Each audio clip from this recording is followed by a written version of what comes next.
और आज जो वैलेंटाइंस डे है, इस खास दिन पर हम आपको दिखाने वाले हैं एक अनोखी प्रेम कहानी। एक ऐसी प्रेम कहानी जिसमें दो देशों की सीमा में कैद प्रेम भी तड़प है। तो प्रेम की मंजिल यानी कि प्रेमी जोड़े की शादी भी, और तो और इस प्रेम कहानी के एक एंगल में प्रधानमंत्री नरेंद्र मोदी भी हैं। ये बात अलग है कि खुद मोदी जी को इस प्रेम कहानी की कोई जानकारी नहीं।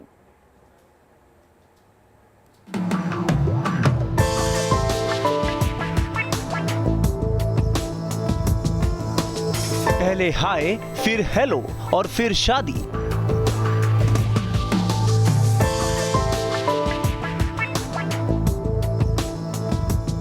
पीएम मोदी के ट्वीट ने बना दी जोड़ी।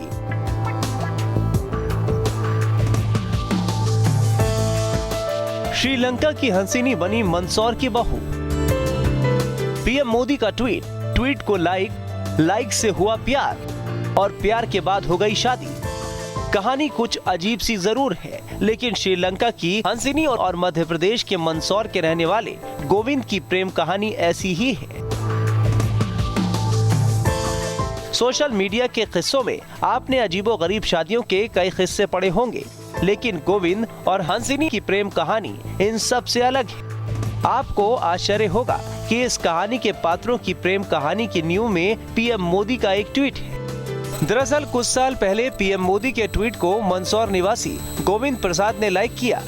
संयोगवश उसी वक्त श्रीलंका में रहने वाली हंसिनी ने भी पीएम मोदी के उस ट्वीट को लाइक कर दिया, जिसके बाद उत्सुकतावश गोविंद ने हंसिनी को हाय का मैसेज दिया और उसके बाद ही दोनों की बात होने लगी। बात बढ़ी तो प्यार भी हुआ, और प्यार परवान चढ़ा तो 2 साल पहले फरवरी 2019 में दोनों ने शादी कर ली, और इस तरह श्रीलंका की बेटी मंदसौर की बहू बन गई।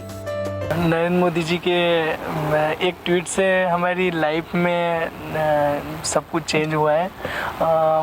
जैसे कि हंसिनी जी से मुझे प्यार हुआ, उनको मेरे से प्यार है, और 6 साल हो गए हमको, और 2 साल के करीब हमारी शादी हुए को हो गए हैं। हंसिनी और गोविंद के रिश्ते को लेकर दोनों ही परिवारों में किसी को कोई परेशानी भी नहीं थी। परेशानी थी तो सिर्फ ये कि दोनों अलग अलग देशों में रहते थे। इसी बात को लेकर के घर वाले रिश्ते को लेकर हिचक रहे थे।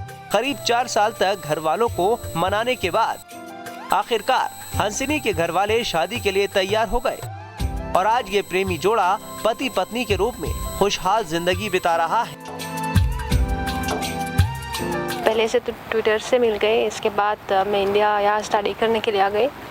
इसके बाद पहले बार इंडिया में दिल्ली एयरपोर्ट से मिल गए हम दोनों। इसके बाद वहाँ से स्टार्ट करके अभी तक शादी हो गई हमारे। तो अभी भी और होप से आगे क्या प्लानिंग क्या है, तो अच्छे चल रहे हमारे शादी के लाइफ। दोनों की शादी हुए 2 साल का समय बीत चुका है, और दोनों अपने रिश्ते से काफी खुश भी हैं। इनका कहना है कि अलग अलग कल्चर होने की वजह से उन्हें शुरू में कई चुनौतियों का भी सामना करना पड़ा, लेकिन अब जिंदगी पूरी तरह से सही ढर्रे पर आ गई है। हंसिनी और गोविंद दोनों का कहना है कि प्रेम होना आसान होता है, लेकिन प्रेम को निभाना काफी कठिन होता है। प्रेमी जोड़े को हमेशा चुनौतियों का सामना करने के लिए तैयार रहना चाहिए, तभी उनकी प्रेम कहानी अपने मुकाम तक पहुंच सकेगी। Team news nation.